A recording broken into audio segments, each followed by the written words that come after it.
Hey guys, thanks for joining us here tonight. We are going to be breaking down the 2023 Buffalo Bills tight end position along with our friend Greg Vorse. But first, our friends over at Handsome Jack. Broadcasting live to Bills Mafia worldwide with Greg Tompsett and Aaron Quinn. Welcome to the NFL. Doesn't matter what's happened before today. Today's a brand new day. It's a brand new season. Your number one podcast for objective Buffalo Bills coverage. No matter where you are, we got you covered.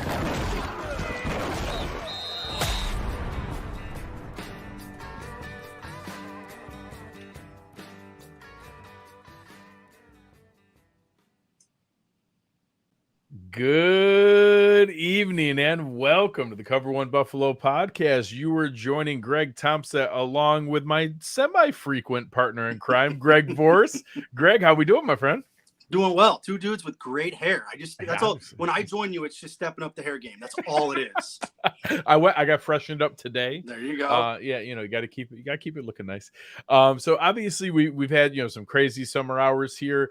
Aaron may join us a little bit later, so we'll see if he's able to jump on with us here tonight. But we've been going through our position preview and we've talked. Obviously we kind of jumbled things around when we had the big moves. Extending Ed Oliver and adding Leonard Floyd. We did the defensive line.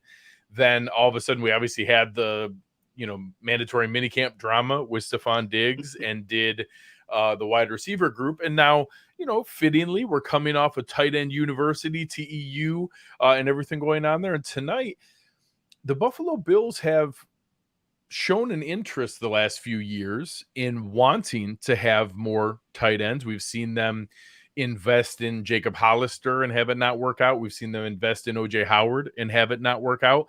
This year, they made by far their most significant investment with adding first-round pick Dalton Kincaid to the roster, along with a very handsomely paid Dawson Knox. And just plain handsome. And you're right. Also, simply handsome. What are your thoughts just at a high level on, do you think this is something where we're going to see sprinkles of something new or something closer to a transformational change in, hey, we're going to go from, just to set the context for everybody listening here, the Buffalo Bills had the least 12 personnel of any roster in the NFL. They ran the fewest plays, and we'll talk about there's a little wiggle room in that number. Reggie Gilliam is listed as a fullback. We'll talk about him here tonight because he's closer to a tight end than he is a running back. And they had a fair amount of 21 personnel, which is 2 running backs on the field and 1 tight end. But when you can use Gilliam in that mode, it muddies that number a bit. But Greg, at a high level, do you think we're going to see just a little bit of sprinkles in there and maybe a shared role with Kincaid or Knox? Or do you think we see a bigger shift in that 12 personnel could become maybe our second highest used personnel grouping? Well, I take this back to when Dorsey was hired. I wrote about how I thought 12 personnel was going to become something that the Bills used more, because Dable also rarely used it. I believe even with him, they were one of the lowest usage rates in the league. And when you look at Dorsey, you can go all the way back to when he was a national champion with Miami. He always had 2 tight ends working for him. Way back then, it was Jeremy Shockey and Kellen Winslow. But the guy, even as a quarterback, always had those 2 pieces. So I really thought that was something that was going to explode, especially when they brought in OJ Howard. And yeah, it was a cheap contract, but they paid him real money. They gave him guaranteed dollars. Like, they thought he was going to be a thing. And then you don't just use a first-round pick on Kincaid. You jump 2 spots, make sure you get in front of Dallas to draft Kincaid. So it's one of our favorite memes. You have to go to Brian Windhorst and go, so why would they do that? And obviously it's that they want to use him. They want to utilize both of them. Knox is paid handsomely, as you said. He's going to get used. But I also think this is that sticking point, that argument we've had a lot on social media. It's that, what is Kincaid? What is Swole Beasley when he's out on the field? and doing research, because he's number 9 in our cover 1 most important Bills not named Josh Allen series that we're currently running out that I'm doing. And while doing research for that, one of the things that I loved that I came upon was Mario Cristobal was the coach of Oregon 2 years ago. And he talked about how much 12 and 13 personnel Utah uses, but he said that they don't stick to that. That's not how they like to, they break out of it. That's not how they normally use him. And I can see Kincaid kind of having more of that here, where yes, he comes in, it's 12 personnel, him and Knox are both on the field, but he gets split out wide. He comes to the backfield as an H-back. He gets used in multiple different ways. Because here's another thing I learned while writing that story is Kincaid doesn't block when it's a passing play. Yeah. He blocked 16 total times. on pass routes? On pass routes last year. That was once a game. Once a game, they were like, oops, we accidentally left Dalton in. He's got to block. Yeah. So I really think that this is the year that the shift happens, and him and Knox are both on the field, and we're seeing that 12 personnel go up, up, up, and up. And I mean, honestly, Cook, Diggs, Davis, Knox, Kincaid. That's a pretty damn good 12 personnel to put out on the field with Josh Allen. Yeah, I agree. I think that this is a significant movement. I actually don't think it's insignificant to think about what Dawson Knox allows the protection on Spencer Brown and to be able to help. So I'm starting every year when I get ready for the next season, I go back and rewatch the previous season. So I watched a good chunk of the Rams opener from last year. The number of snaps where Dawson Knox floated in that like pistol formation look, where he simply every snap he would look and find where Aaron Donald was and line up just behind that guy as just an extra blocker. And now hopefully I'm going to try to knock on wood here. If we've solidified the interior of the offensive line, I'll give a quick little shout out. We're going to be having offensive line guru Brandon Thorne jumping on us when we do our offensive line preview coming up in a little bit. If we solidify the interior of that line with Connor McGovern, with Osiris Torrance, with David Edwards added to Ryan Bates and the rest of the crew there, that should allow Dawson Knox to play more traditional inline tight end. That should allow for him to be that versatile traditional Y tight end that we've seen so often is the more thought of position in 12 personnel. And that allows for, like you touched on, whatever you want to call Dalton Kincaid. He is a tight end. And I went in this rant before. It benefits the Buffalo Bills to call him a tight end. Yes. It benefits the Buffalo Bills to pay him as a tight end. It benefits the Buffalo Bills for him to be the 5th-year option of a tight end, for him to have the franchise tag numbers of a tight end, for him to have the market pay of a tight end. And it benefits the Bills for other defensive coordinators and other teams to consider him a tight end in their scheming. We want them to try to match him with a linebacker. We want them to consider that base personnel. And if they don't, which I think we expect it to be the case, that they will consider it pretty much 11 and to match it with nickel. Well, that's why we went and got Damian Harris and Latavius Murray, because you touched on the fact that he's obviously not paid to be a pass blocker. We're not going to keep him in on pass plays, but the reason that you play around with the, play action pass and running out of those sets when they match a nickel defense is that I don't mind Dalton Kincaid run blocking against a 175-pound nickel corner. I'm okay with that. I feel like he can be. I know guys like Anthony Prohaska and Eric Turner have described him as a willing blocker, and he is. He is not a early career Travis Kelce. He is not an early career Zach Ertz. He is not a Mike Gesicki, where they literally don't even get in front of people and just kind of get caught up in the wash. Like, he is a willing blocker who will move his feet and stay in front of somebody. And when the defense matches with nickel personnel and he's moving his feet to stay in front of the Nickel Roby Colemans of the world, I'm okay with that. Like, that's when I want them to give it to Latavius Murray, to give it to Damian Harris, because then we still have Dawson Knox and the rest of the rebuilt interior of the offensive line there to take advantage of that. That's why they've made this pivot. So getting defenses, like you said, that analogy is so strong, because you're forcing the defense to make a choice, and whichever way they choose, you have to be comfortable penalizing them for that choice.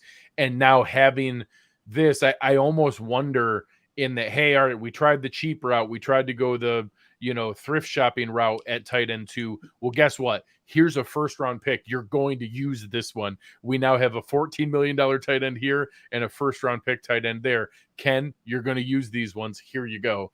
I think that's a piece of it. And I expect, I tried to play around with some numbers, and I don't know if you did in your research of, I expect there to be, 60% snaps for each guy. I think that you're going to be able to have both of them on the field. If we went from I think it was like 5% when we were the lowest in the league, if that jumps up to just league average, let's say we just go to like 25%, maybe even slightly above league average. We're not going to jump to where the Browns are and the 49ers and some of those teams that run a crazy amount of 12 personnel. But if we just go to league average, like 25%, that's a pretty big jump. That leaves 75 to 80% where we have one tight end on the field. So if we split that half and half at like 40% each between the two of them, and then they're both on the field for 20 to 25%, in my head, that's how I get to the 65%, is that they just kind of share the one tight end, 11 personnel snaps. Maybe as the year goes on, maybe it's early Dawson Knox and then more split, or even maybe a little more Dalton Kincaid later. And then we have them on the field together, 25%. They both play 65% of snaps. I think that would be a successful season in my eyes. And just so viewers understand, when you say it's going to jump 20%, the Bills are playing 1,100 plays. Yes. So we're talking 200 plus 250 plays. Yeah. It's significant when you put it into that context. Yeah, jumping from 4 or 5% to 20 to 25% doesn't sound that huge, but it is, like you said, jumping by 200 to 250 snaps is a huge difference. And then still having them on the field, because I think Dawson Knox did play 75, 85% of snaps last year. So it's kind of keeping him in that same ballpark, maybe dialing it back a little bit, and then having Dalton Kincaid there. What is your mind? I know Aaron's done a ton of research on trying to manage what the expectations are for a first round offensive weapon, pass catcher. What do second half of the first round wide receivers produce? What do first round tight ends produce? How we want to manage that. What are some realistic, if even, trying to raise the bar a little bit, what are some numbers that you think we should look to decide, okay, did Dalton Kincaid have a successful season? Or if not numbers, what are usage or role indicators that we would see as the season goes on that would tell you, hey, he really is taking that big step and he is turning into the piece that we want? I think it was that second thing you just said is really where I'm going, is that we're seeing an evolution in his usage. Yeah. That's what I want to see. I'm not expecting him to go out and play 75% of the snaps week 1, 2, 3, but coming out of the bye, getting closer to the end of the season, when things are really rounding into form, that's when I want to see him taking that 70% of the snaps with the team. I also want to see how they utilize him in the red zone. I mean, this is a guy that at Utah had 8 touchdowns each of the last 2 seasons, and that's where he did most of his damage with those touchdowns, was in the red zone. And if you watched Utah, they're kind of it's kind of a mess. It's a fire, escape in their offense, and he was that release valve. Man, I'm doing good with the fire analogies there. He was that release valve for them. And it was just a perfect match with what he was doing and knowing where he needed to be, knowing where the play was going, where to be open, where to get open, where to find space, and then the quarterback finding them. Well, if there's any quarterback that's, prolific at rolling out and keeping a play open, and maybe he's too good at it at times, it's Joshua Patrick Allen. So I want to see those two start to form together and mold together, and his usage grow in that form. And if there's one thing we learned about last year, just have a record good enough to get to the playoffs. I don't care about any of the rest of it. No offense, season ticket holders. I don't care if you get to go to a game. I want everyone to go to a game in February as opposed to January. Yes. And that's what I want to see, is that usage and the utilization upticks as we go through 18 weeks of football plus the playoffs. So earlier, Rick here was mentioning Pete Metzelaars. Rob just brought up the name Keith McKellar, and that, having that kind of optionality, that was obviously a different world of football, but having both those kind of players available.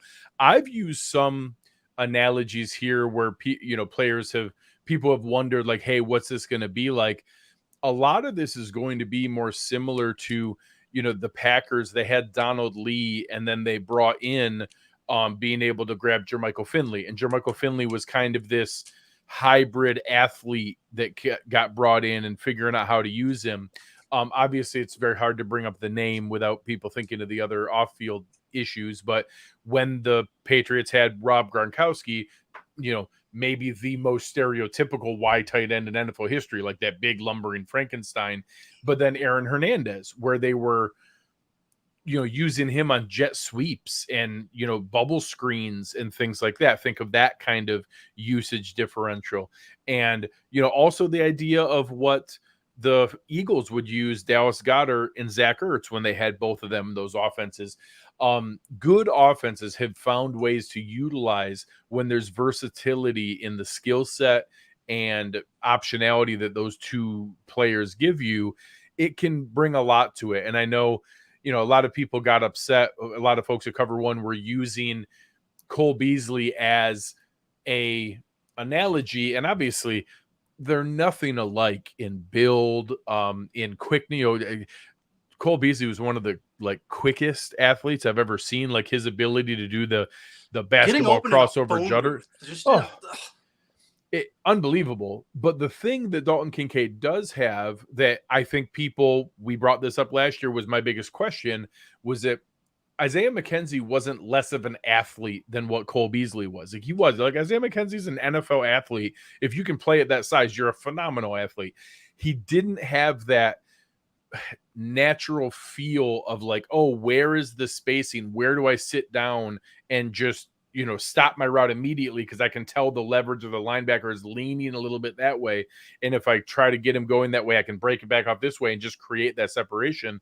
When you watch any set of film, if you do any cut-ups on Dalton Kincaid or anything more than highlights of his routes, you kept seeing him weirdly open. Like the way that he ran routes, it would all of a sudden be, well, he's not like, it's not that crazy Deontay Hardy, like where you watch him stick his foot in the ground and he explodes out of it just faster than the other guy.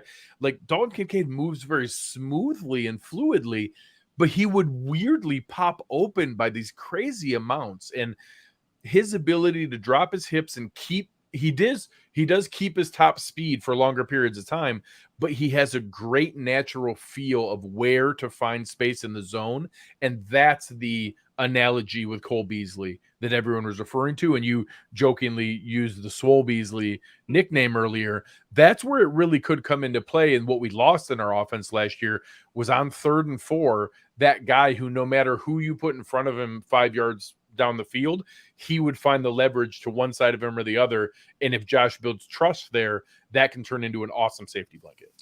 One other thing I like, building off of that and Cole Beasley and researching Kincaid for that piece, and obviously just looking at what he does since he was drafted, is it's not even just that first level like we think of with Beasley or with McKenzie or what we thought we were going to get with Shakir last year. He does it at all 3 levels. And when you start to let your mind go a little wild with what that does for everybody else, that play, the Tony Romo call with Josh Allen injured, hitting, throwing that missile to Diggs, and there's 3 Lions ready to pounce on him. When you have someone like Kincaid and he becomes who we think he can become in the offense, that safety's scared now, or that linebacker's scared now. Maybe Diggs is more open, as crazy as that sounds. There's less to do with him. Davis, there's less to. We might drop it anyways, but there's less for him to deal with. Don't give him more ammo. Don't give him more ammo. Dude, Greg, I'm the biggest Davis apologist this side of the Mississippi. I go to bat for that dude all the time and catch so much heat for calling him a top 5 wide receiver number 2. And every stat says he is. So we'll just leave it at that. But my point is, Kincaid also whereas we expected, 3rd and 4, you mentioned, we expected Beasley to be in the right place to get 5 yards, first and cool. We called him that for a reason. But it's that all 3 levels that he can do it at that I'm really, again, projecting not even week 1, not even this season, but what he can be in the whole scheme of his career. That's where I start to get really excited. Yeah. So really good conversation in the chat here, Rob, bringing up about that comment I made earlier about how our 12 personnel usage was a little misleading. And then here, the track reviewer asking, could the Bills use Kincaid in a tight end fullback hybrid? That's a really good question, because that is the little snippet that I mentioned last year. The Bills have 2 existing tight end fullback hybrids in Reggie Gilliam and Quintin Morris. They are both, some people call them H-backs, some people call them F tight ends or flex tight ends. Some people call fullback tight end hybrid. Think of what they tried to force Tim Tebow to do after they realized he wasn't a quarterback. Yeah. Well, and at the very highest end of it, it's what Kyle Juszczyk is for the 49ers, where it doesn't really matter what you call him. The Bills have actually formally and officially on the NFL roster have labeled Reggie Gilliam as both a tight end and a fullback in his career. He started out as a tight end. He's now listed as a fullback. And the whole time he's been the same thing, which is a tight end fullback hybrid on offense and a core 4 special teamer on special teams. So I know, Greg, you and I were doing a little bit of research pre-show. When we get into this group, and first I want to give the due to some of the gentlemen who are currently on the roster. We have some guys like Nick Gugamos, Joel Wilson, Zach Davidson. Short of something incredibly unforeseen in preseason, training camp, injuries, and off the charts performance, I don't see any realistic path for Mr. Wilson, Mr. Gugamos, or Davidson to make this roster for the Bills. But if you're looking at guys like Reggie Gilliam and Quintin Morris, we saw them as core 4 special teamers last year. They played the 4th and 5th most special team snaps on the team. Virtually every game that they were active, they played all 4 of the known special team ones, and even the field goal extra point unit as well, so 5 if you count all 5 units. Do you think the Dalton Kincaid draft pick has an impact on their likelihood to make this roster? I know I made a comment pre-show. I think it's reasonable to say they're both locks. Do you feel like one is safer than the other? And do you think that Kincaid's pick introduces more 12 personnel, which means we need Quintin Morris even more as depth, or his pick makes him more expendable that direction? Where does your mind go with that? I don't think we're drinking from the same bucket when it comes to that group being Morris and Gilliam and Kincaid. If you're pouring water out into each bucket that you have 100 meters and you can only put out 53 meters and you can only put out so much water in each bucket. I don't think the tight end bucket and what they do is the same. It's getting back to that argument of why Kumaro was such an important piece. No, that argument of, well, why the heck would you keep Jake Kumaro as wide receiver 7 when this guy's a better wide receiver? Well, that's not the point. That's not what we're arguing. Yeah. Bean and McDermott love those special teams aces, and you don't have to like it, but they make the decision. Yeah. And that's where these 2 have proven to be. And I made the joke pre-show that I'm going to have a 53-man roster article called Locks, Keep Your Jock, or Hit Rocks. And I think Gilliam is a lock, like lock. Katie Bartador, he's good. And I would put Morris in that, like, don't throw your gear away. Keep that jock ready. You're probably here. But I just a little below how comfortable I feel with Gilliam being on the roster. So I'm in the exact same mindset. I think that Reggie Gilliam is an absolute lock. I think he has great versatility. He's a very good special teams player. Plus, he's genuinely capable of playing fullback in the snaps we need for it. And that's the separator, the plus. Yeah, correct. Plus, he can be an actual third tight end. Quintin Morris is kind of the opposite. He's a good third tight end and can actually do some fullback things and, cover one often makes light of PFF special teams grading, but when it confirms my biases, I have no problem utilizing it. PFF had Quintin Morris as our top rated special teams player. He did produce in those roles. He played, again, the 5th highest special team snaps. So it's going to be interesting. Like I kind of talked through earlier, my mind goes in a couple directions. On one side of it, it's, oh, well, now we have Dalton Kincaid. So when we need 3 tight ends, we have Dawson Knox, we have Dalton Kincaid, and Gilliam can kind of do it.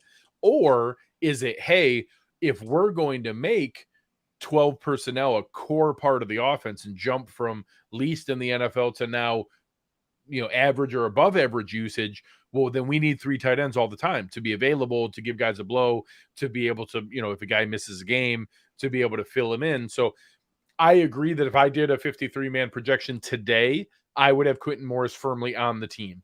But he is in that 52nd, 53rd spot where if all of a sudden a 10th offensive lineman, a 9th or 10th defensive lineman, a 6th linebacker, some other position really made it impossible to cut that player, all of a sudden he's a guy that maybe it's him versus Cam Lewis, maybe it's him versus Nick Broker, maybe it's him, versus AJ Klein for one of those spots where right now I think Quintin Morris is pretty safely on the 53, but it's possible that he could, be in that dangerous zone when things come down. And that's what's nice. They have that one roster spot to float. Almost the way they've used Kumaro is that roster spot. Okay, now, so instead of saying, okay, are they going to keep Kumaro wide receiver / special teams, it's tight end / special teams. So there is that roster spot, if you will, is available out there. And there are guys, the nice thing about the end of this roster, if you want to call it that, is that there are guys that have that flexibility to be an ace on special teams. And we saw that, some of the amazing touchdowns against the Pats last year, and then, but they're a running back. They're also, so that one spot at least is out there to manipulate in whatever bucket you want to drop it into. Well, and we talked about it on our wide receiver show that they even dropped a little extra flexibility because Trent Sherfield is a Jake Kumaro upgrade in that he's a special teams ace and a better wide receiver, like an actual functional wide receiver. And then depending on what we get from Justin Shorter, he could be a game day active guy as a depth receiver and a special teams producer. So we might have lost that as the, Taiwan Jones was the running back by name only, but really truly a special teams guy. That now if Shorter and Sherfield are game day active receivers, but both special teams producers, now all of a sudden that can give some flexibility where Gilliam is obviously going to be one of those. Maybe Quintin Morris is another one. And those are your 4 offensive guys that are producing. And then that gives some flexibility with the linebackers or the corners or the safeties. So I think that's where my mind is. I don't see a path for Joel Wilson, for Davidson, for Nick Guggemos. I don't think that's where I see any real possibility. And I think as of right now, I have Gilliam as an absolute lock, and I think that Morris is more likely than not, but not fully locked territory. And for the person at home going, well, then why are they here? Yeah. You need 90 dudes at camp. And it's harsh. It's a harsh reality. 40 of them are camp bodies. Yeah. It's just 25 for sure. 25 of them are. My bad. Yeah, you're right. Yeah. Like 25 of them are literally just there because, hey, we need somebody for these guys to practice against and we want to get a look at you. And then if 25 leaves you with 65 guys, that means like, hey, the rest of you are competing for, are you a priority on practice squad, or are we trying to sneak you onto the roster, or are we trying to play some other game where things move there? But yeah, guys like Terrell Shavers and Marcel Aitman and Jalen Wayne know that, all right, my most likely path isn't to make 53, but can I impress them enough to come back on practice squad? That's what those guys are shooting for. Just because we got the question here in the chat, Joker here saying I can't see Shorter being very involved. I agree offensively. I don't see Shorter all of a sudden getting offensive snaps. I do think he's the anti-Isaiah Hodgins. The reason Hodgins couldn't make our roster was because he couldn't play special teams, even though he was our fourth or fifth best receiver. We needed someone who could play special teams. Shorter is going to get a jersey on game day because he can play all 4 phases of special teams and then develop as a receiver as we go. So I think he's going to get opportunities that other guys previously haven't. When, whether it's your Nick Easley's or whether it's, whatever, insert Derrick Rogers, whoever your favorite practice squad, preseason training camp wide receiver darling is. Riley for 400, Alex. Yes. I think that Justin Shorter is going to get the opportunity those guys didn't, because his number one skill is special teams, and then he's developing as a receiver afterwards versus look good in shorts versus air guy in the non-padded practice squad ones. So any other thoughts here on, what we've gone through with whether it's Dawson Knox? Let's talk about Knox a little bit here. We've spent a lot of time on Kincaid and his insertion into the role here. Obviously, they traded up for him. We've heard glowing reviews. We've had other guys, like obviously Von Miller speaks very positively about everybody, but he brought up Dalton Kincaid unprompted. Like nobody even asked about the rookies or how anybody was looking, and he brought up how different Dalton Kincaid was and how ridiculous he looked. Everyone on the beat has talked about this constant, just repeated drumbeat of how often Josh is looking to him in practice. So I feel pretty good about that. I feel pretty good that, hey, we'll see how it works out. I know there were talks about his back injuries in college and why he might have slipped in the draft a little bit. We talked about Gilliam and Quintin Morris. Let's kind of finish here with talking about Dawson Knox. We paid him a lot of money and now also have invested in a first round tight end.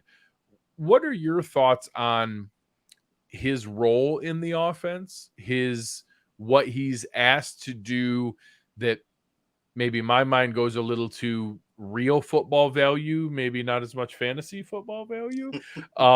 What are your thoughts on maybe some people asking, hey, is Dalton Kincaid coming to take Dawson Knox's job, and maybe he's a cap casualty in 2024 or 2025?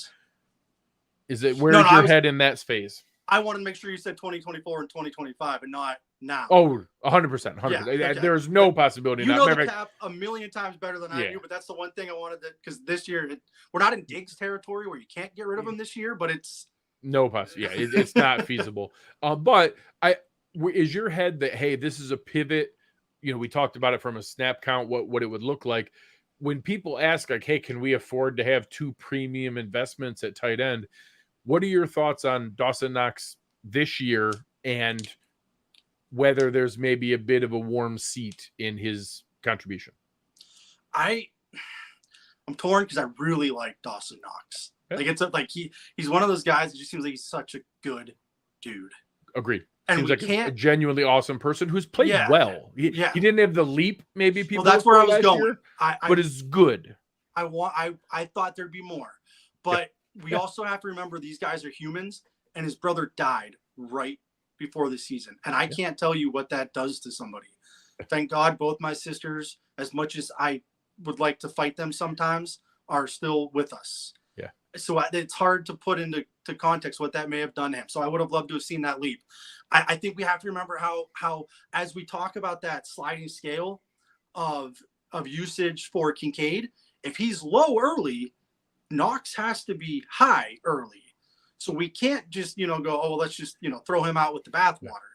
He's going to be important. And as you mentioned, his contract several times means he has to be important this season. But I want to see how that pendulum goes week 8, week 9, week 10. But also we started off talking about this with the uppage, the usage going up in 12 personnel. Well, that means that Knox is still on the field. Yeah. Agreed. So I would like to, I absolutely hate talking about those darn Patriots, but there's no reason this can't be close to that. As you mentioned, Hernandez and Gronk levels. Are you going to have 2 what could have been Hall of Famers if one of them doesn't go off the deep end? I don't know. But also when you were referencing how other teams, the Goddard and Ertz, the numbers aren't as wild for the tight end 2 in Kansas City, but they utilize their second tight end a lot. Gray is used a lot. I don't know if Fortson's listed as a tight end or not, but another guy that gets utilized kind of in that manner is used a lot. Yeah. The kid that was the quarterback at Oklahoma, they call him like the Brodozer or Bulldozer, whatever. Yes. I can't think of the Belldozer. Belldozer. Bell. That's it. Yeah. Blake Bell. Blake Bell. Yes. I mean, former quarterback gets usage. So if you were to cobble all that together, all of a sudden you have a guy getting, a quarter of the snaps. Yeah. So it can happen. It's not like this insane thing that we can't, Knox has to be cut. They drafted Kincaid.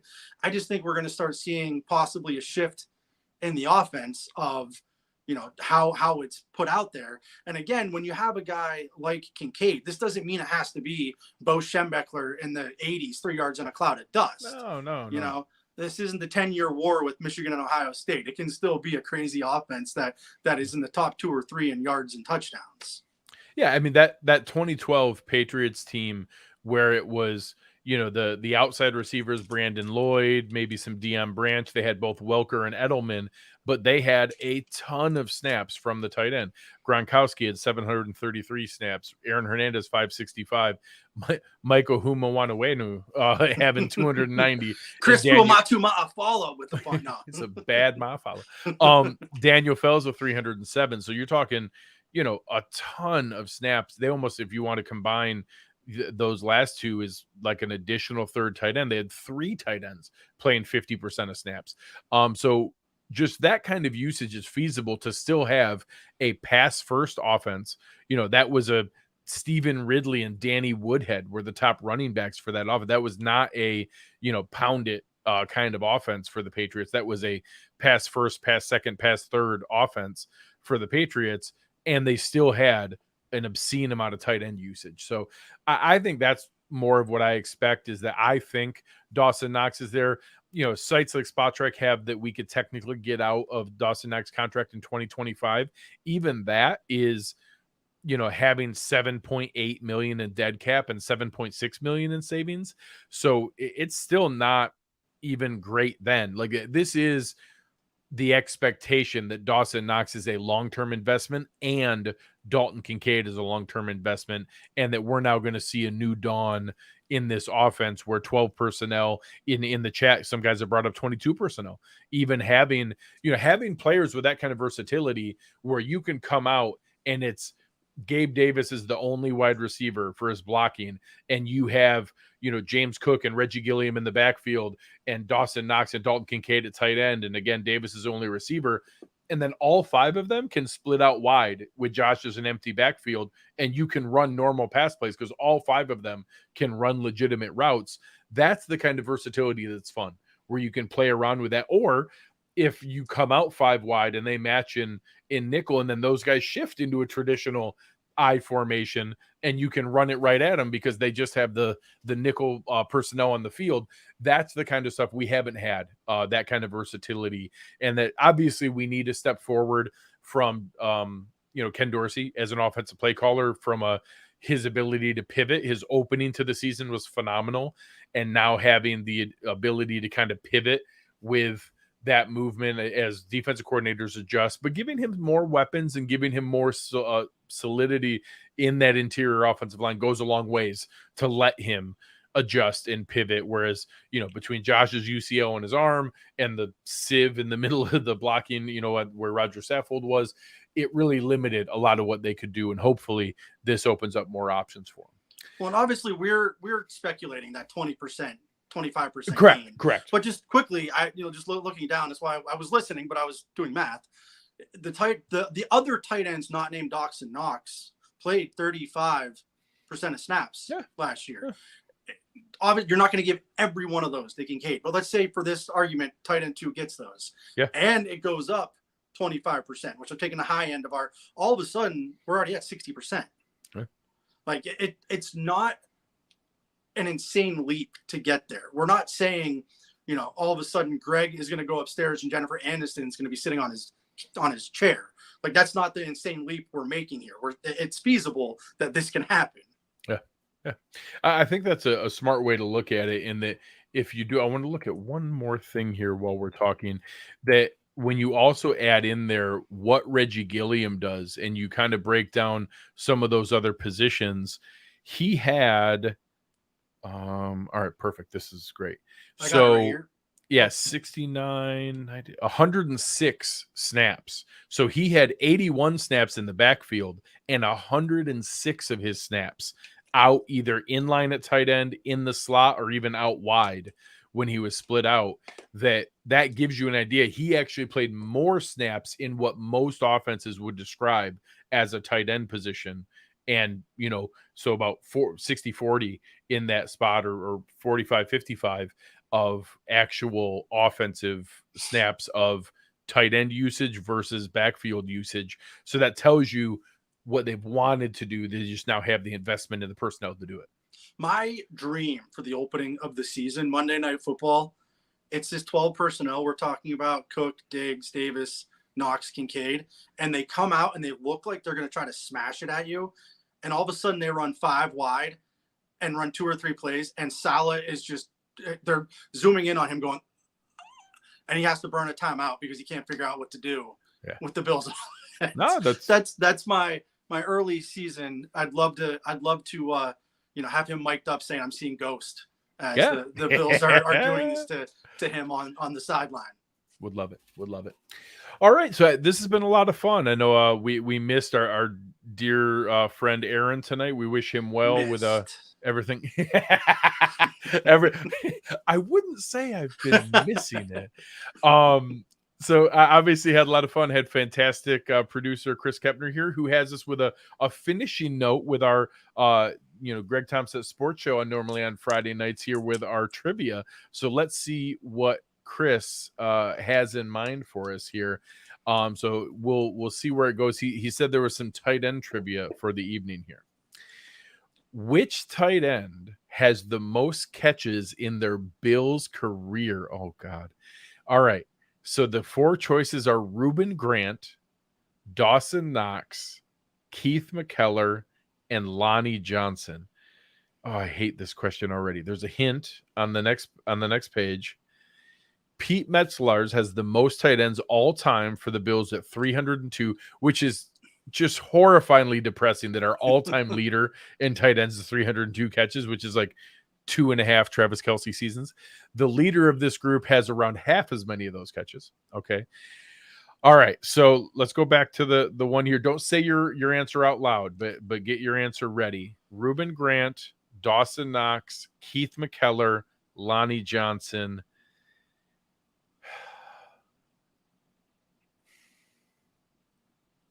I know Keith McKellar was more like red zone weapon than like every down weapon. I don't think it's Reuben Grant. It's funny he listed him there. I know Dawson Knox actually has more than people think in like the all-time usage. Lonnie Johnson. All right, I have my answer. Tell me when you're ready. What are we doing? We're saying at the same time? Yeah, we'll do 1, 2, 3, and I'll just say the letter. All right, 1, 2, 3, B. All right, we're both going with Dawson Knox. Lonnie Johnson, you jerk. Oh, 1 by 4. Okay. He in my head, I went, he's got to have 150, meaning Knox. Yeah. That's what I told myself. So Reuben Grant having 127 is shocking, but it's funny that Keith McKellar was the least on the list. I think that was a really sneaky one there by Chris. The answer being Lonnie Johnson. He's very sneaky. You can't trust him. All right, next question. In Bills history, how many tight ends have more than 2,000 career passing yards, more than 2,000 career yards? I'm so depressed at whatever this answer is. It's sad is what the answer is. Well, we know Knox isn't one. Yeah, we know Knox isn't. But we none also of the guys know that he's somehow like 3rd highest ever in receptions. God, it's so sad. Okay, so we know none of the previous guys were. So now, obviously, Nuno Metzelaars is. Here's what I found. Oh, shut up, Siri. Did she find the answer? Come on. I didn't look. I should have looked at my watch, see if she heard enough of the conversation. I know Jay Reamersma is sneaky, and he's on a lot higher on lists than people think. Also, Charles Clay was a huge flop from a free agency standpoint, but he still played a fair amount. 1 for 16? 1 for 16 times 2,000 games. So I think it's either B or C here. Did Scott Chandler have 2,000 yards? That's a lot. I don't know how many of those seasons he would have had, like 400. I don't know if he had 5 400-yard seasons. I'm going to go with 3. I'm going to go with B3 for how many tight ends had 2,000 career yards. What do you think? I was just doing a ton of. I'm thinking about putting together an article on how insane Josh Allen's stats are. Yeah. Oh, who is it? I'm going. I honestly think it's 1. I think it's 1. Yeah. 3. All right. And so I missed it though. I thought I had all 3. I didn't think Chandler did it. I thought it was Charles Clay, and Charles Clay was not even on the list. So it was actually Travis Kelce had 1,338 in just 2000 in just the 2022 season. Oh, it's so sad. But all right, I do get to reward myself for getting the correct answer on that one. Like Josh Allen can be 3rd all time in Buffalo Bills rushing by the end of the season. Think about like that's a real thing. I made a joke that it's actually feasible that Dalton Kincaid could like take over the Buffalo Bills all-time tight end record book in his rookie contract. Right. Like that's completely feasible. Right. If it's the 5th-year option, if he ends up being, he doesn't even have to be like all-time great. If he's just like worthy of picking up the 5th-year option, he will probably set the Bills tight end receiving records just in those 5 years. Well, I mean, if I told you in 5 years, I mean, I'd be disappointed if it was 5,505. Yeah. Times 5. And this is really simple math. 250, 2,500, and 25. Yeah, that immediately puts him back in there. 29-21 is there. So, all he would need is a little bit more in the 3rd, 4th, 5th year that he's getting up there and has like a 700-yard season, 800-yard season, and he's blowing that away. It's really sad how like depressing the Bills' all-time tight end record book is. And that guys like Charles Clay are legitimately like in the running, and he was a huge disappointment. Jay Reamersma is our 2nd best tight end of all time. And honestly, the only reason Pete Metzelaars is up there is because he played forever. And that he played a bajillion seasons.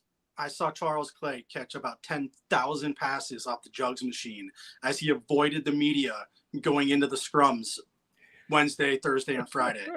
He would just stand there and catch balls until everybody left, and then he'd go in. So the guy wanted to catch it. I yell all the time. I get into it when Dolphins fans, I'll bring up Josh Allen's record against the Dolphins, and they'll be like, yeah, but we were this close to losing here. I'm like, you were also like a Charles Clay drop from literally having no wins. And the game playing on the sun. Like Charles Clay drop and the game being played on the sun. And all of a sudden Josh is 11-0 against the Dolphins. I rarely mute stuff on Twitter. Like unless you say the N-word or R words, I don't care about you on Twitter.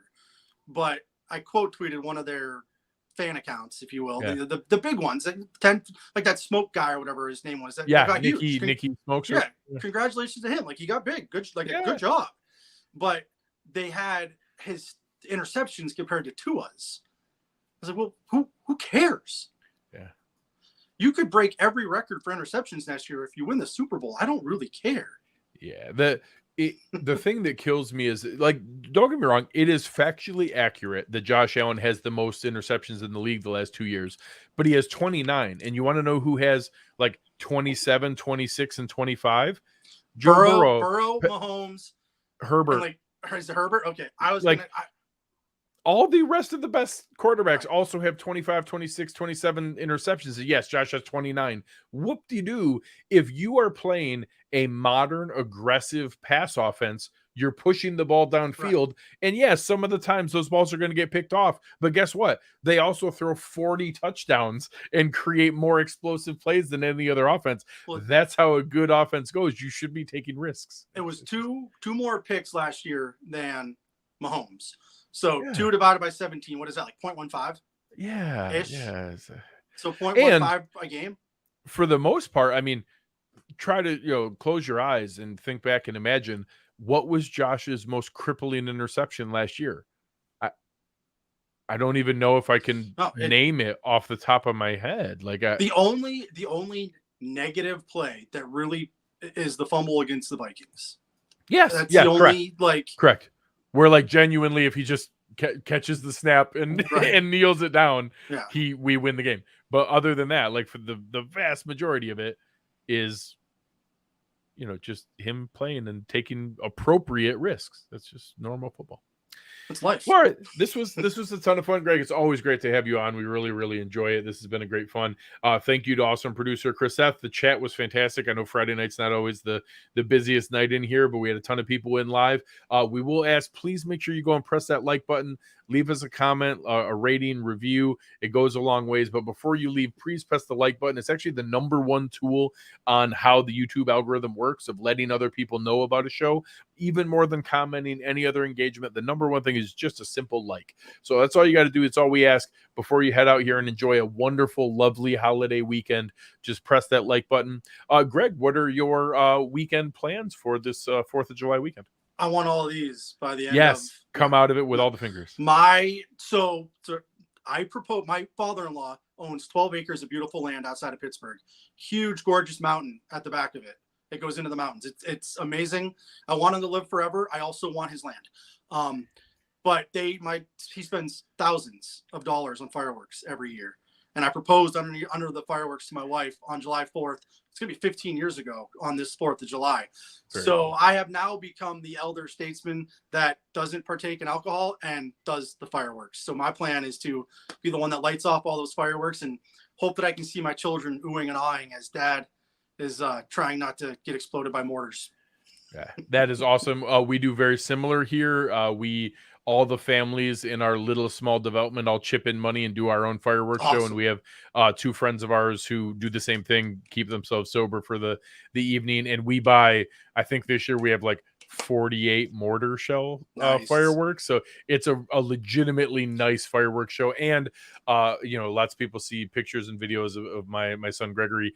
He loves fireworks. It's like one of his favorite things on earth. He just is overwhelmed as they happen. And I could watch his face and not watch a single firework and have an amazing night. So I can't wait. It's one of my favorite nights to just watch him react to everything.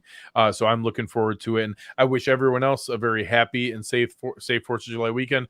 It's one of my most favorite underrated holidays of the year. Like I love Christmas and all the other things that go along with some of the other major holidays, but 4th of July is awesome. It's just a fun, great time for people to be together and be happy and be out enjoying the weather. So I hope we have great weather for it. I hope we have a great time. But on behalf of Greg Vorse and Chris Seth, I am Greg Tompsett. You've been listening to Cover One Buffalo.